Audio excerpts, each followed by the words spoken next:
Welcome to Thai PBS English News Service. I'm Subhadrang Suwan. The Engineering Institute of Thailand advises the government may need to tear down the entire Hopewell elevated train project because of potential for future accidents due to the deterioration of the 2-decade-old structure.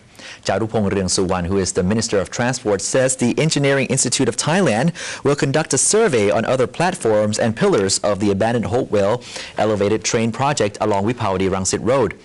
A total demolition of the entire structure may be possible if it is found that the decaying structures are in danger of falling apart, posing a threat to public safety. The structures actually belong to the Hopewell company, but the government says it may use powers under the Building Structure Safety Law to order a legal demolition. Bringing down the pillars will cost the taxpayers around 100,000 baht each. The entire project stretches for 60 kilometers. The State Railway of Thailand will be working closely with the Engineering Institute of Thailand on the matter.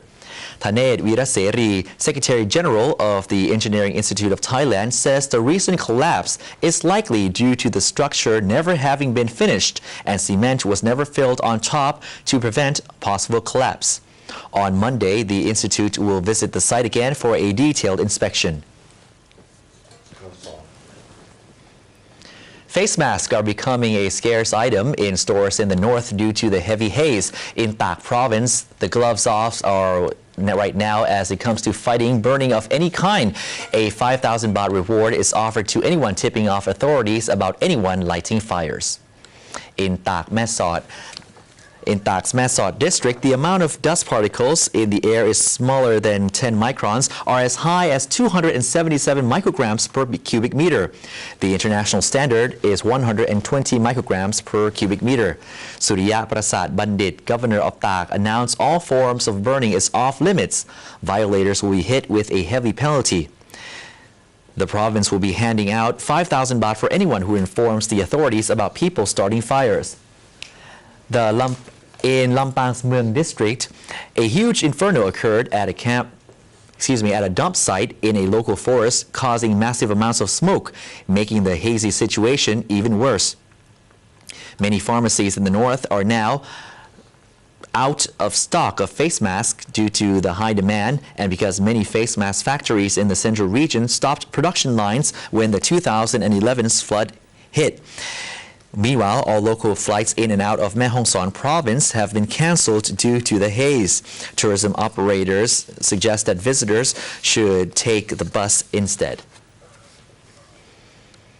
Authorities were able to seize over 4 million amphetamine pills in Chiang Rai province from a northern tribe who were trying to smuggle the narcotics into Bangkok. The traffickers escaped the arrest. Meanwhile, police are asking the court to grant an arrest warrant for a local administrator, believing he was part of this network.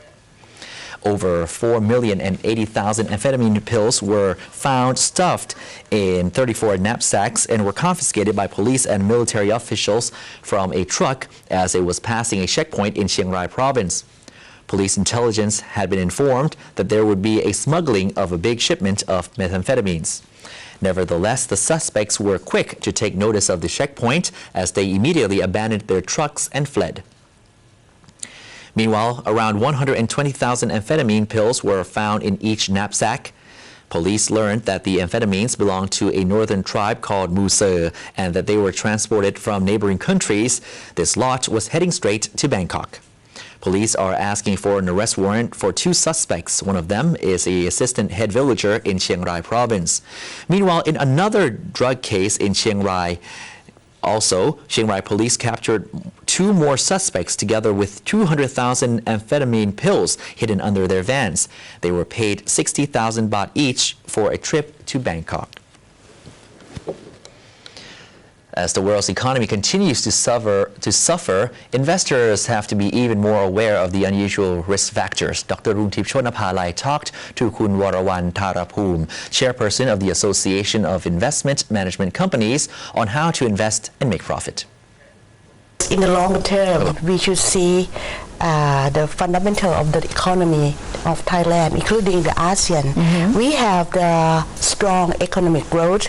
We have flexibility in monetary policy and fiscal policy, and we have lower debt, public debt.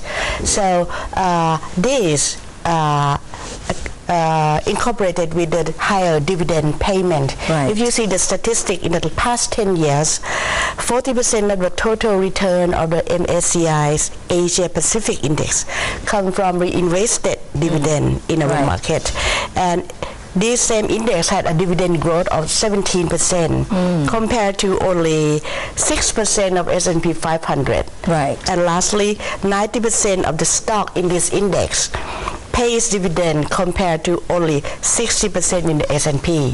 So in the environment of the volatility in the market of the world, I think if you like equity, you will look for Asian equity, and then in the longer term, Asian equity will be a core asset of the fund managers offshore also. Moving back to politics, activists who are against the amendment of the 2007 Constitution are complaining that any changes to the Charter will bring even more chaos to the country. Meanwhile, there was a fire at Parliament today. No one was hurt nor injured. Around lunchtime, a fire broke out near the Parliament Library building at Building 3 in Parliament.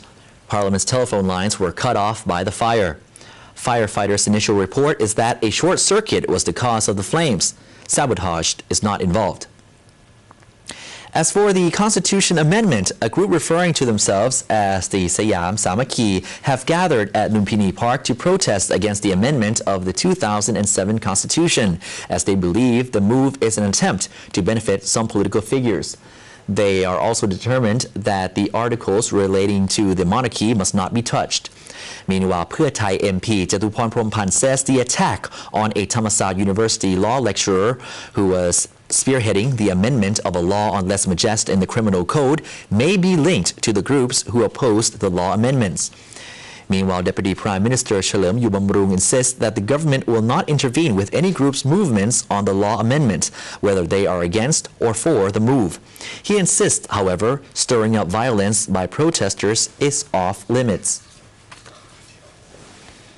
The Asia Highway passing through Ayutthaya province will now be elevated to help commuters' journeys in the case of any possible floods in the near future. Paichit Pothichan, the director of the Ayutthaya Highway Office, said that the Ministry of Transportation's Department of Highways is now working on elevating some parts of the Asia Highway, especially near the industrial estates and along the Chao Phraya River. Elevation of the road will help keep transportation routes open in the event of future floods. This project, part of the government's urgent flood prevention plan, will cost approximately 17 billion baht. Meanwhile, the Secretary of the Strategic Committee on Water Resources Management said that the committee has officially assigned relevant departments to complete the urgent flood prevention plans covering the repair of the floodgates, seeking more water retention areas, and elevating main roads, which are commuters' routes to different parts of the country before the next floods arrive. As Thailand is positioning itself as an ASEAN medical hub, making billions of baht annually, others are worried that the situation may be worse for locals, especially those who are poor, when the AEC or the ASEAN Economic Community comes into place. Here's more from Kun Maninat on Panna. Thailand has positioned itself to become the medical hub of Asia, with more than 400 hospitals offering the most advanced treatments by internationally trained medical staff. The Office of Health Services of Department of Export Promotion says in 2009, more than 1.3 million medical tourists come to Thailand for treatment, generating revenues in excess of 180 billion baht. Most were from Japan, but the numbers from the UAE are increasing. More than a decade ago, Thailand implemented the regional medical hub policy, which saw the private and public hospitals open their doors to welcome increasing amounts of foreign patients. National figures show 1.4 million foreigners visit to the ASEAN region every year, a large number of which visit Thailand for medical service. I'm here for the fourth time to see I got my grandfather and my brothers here, and I hope that we get a good treatment as I found before. recognizing the potential market and the country's ability to deliver medical treatment to international standards. Many large private hospitals are providing innovative and modern treatment and are recruiting specialist medical staff and providing language service and hospitality for customers.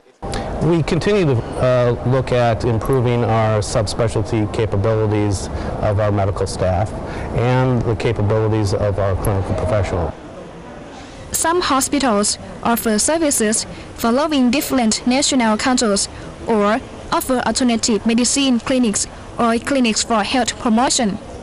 ตามที่กำหนดไว้ในปี 2015 เนี่ยคนไข้สามารถบินจากต่างชาติมารักษาที่เราในกลุ่ม AEC ได้ง่ายขึ้นก็เช่นเดียวกันคนไทยก็มีสิทธิ์ A private hospital director said, with Thailand joining the AEC, our hospitals have to upgrade their medical standards, not just those catering to Western visitors. While this is expensive by local standards, it remains cheaper than other countries, and the prices continue to be attractive to foreign visitors looking for medical services. However, some people locally are worried about the medical hub policy, concerned that it will impact the health insurance system in Thailand, with adverse effects on the poor. ต้องเรียกว่าขัดแย้งกับนโยบายหลักของรัฐบาลคือเรื่องของการสร้างหลักประกันสุขภาพให้กับประชาชน The executive director of the Foundation for AIDS said that if Thailand wants to deliver medical systems at international standards, the country must first develop the local health insurance system and find ways to attract talented medical staff back to the public hospitals. Although Thailand generates considerable revenues from medical services, a recent academic study indicates that the government must take urgent steps to prevent the potential negative impacts. This is Maninath Onpanna reporting for Thai PBS. Thank you, Khun Maninath. The National Anti-Corruption Commission met with the U.S. ambassador to discuss transnational corruption cases between the two countries and ways to oppress such crimes, while the Thai officials requested the return of a confiscated bribe worth 60 million baht.